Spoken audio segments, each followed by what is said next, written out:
G'day everyone. Today we've brought you into the food room. We're going to show you how to do a recipe. The recipe we're going to do today is a salad roll-up.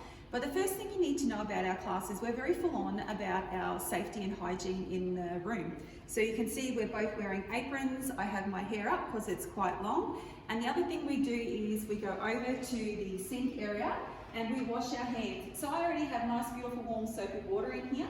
And when we're washing our hands, I encourage the students to sing happy birthday. And that's how long they should be washing their hands for. So it would be happy birthday to me, happy birthday to me, and so forth. And then I would dry my hands. Students need to bring 2 towels to the food room.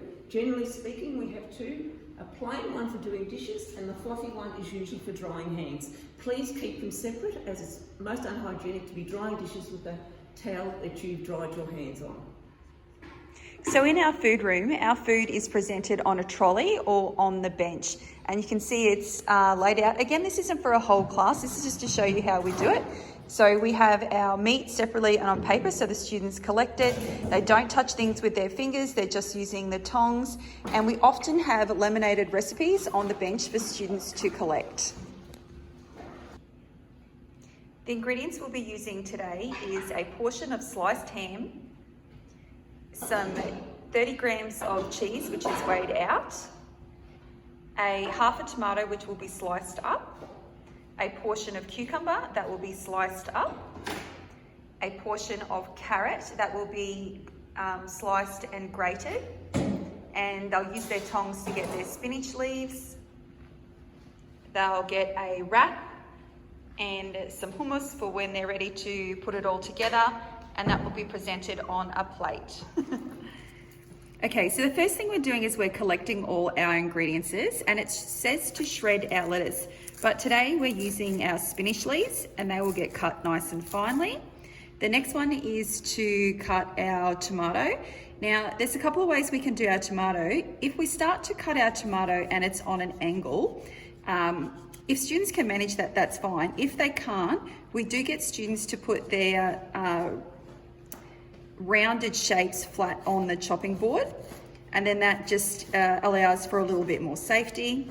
We've also got our cucumber. Of course, you can peel your cucumber. Everything's already been washed. So we'll slice our cucumber so that's ready to go.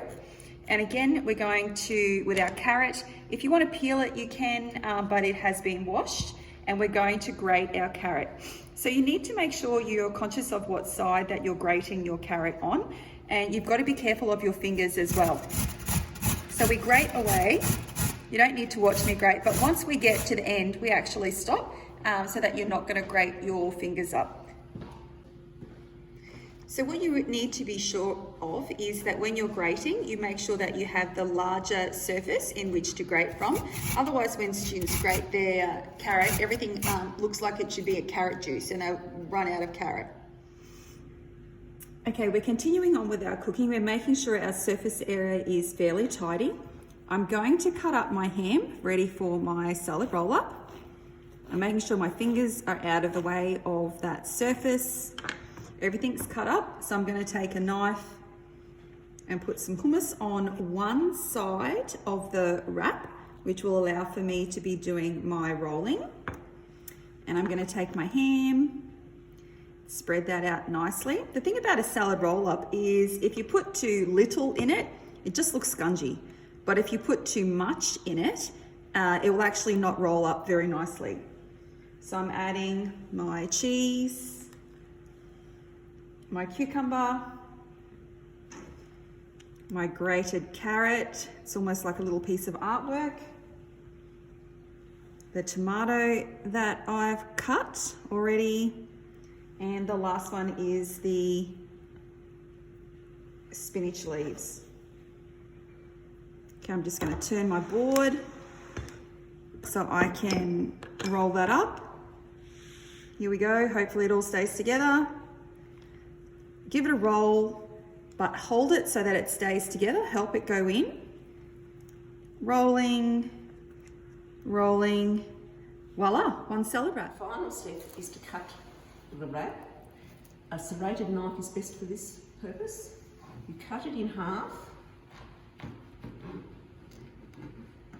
carefully turn them around so that you can see the filling, and then you wrap as tightly as you can and run over one like that,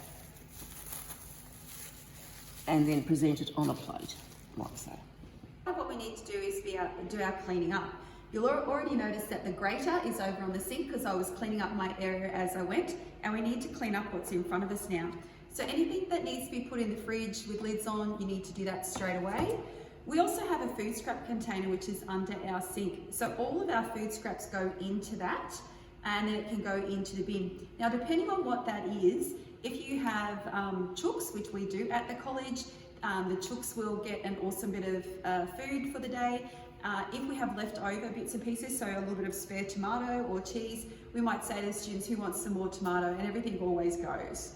So after every cooking lesson, it's important to make sure that we're washing up and drying. So we do all our washing on the sink, and then we grab a tea towel and that gets dried and put away. We've done our dishes. There's no point putting dishes onto a dirty bench, so you need to make sure that your bench is wiped properly and your food scraps are put in the bin and not just put on the floor, and then your scrap container is washed and dried and put away as well.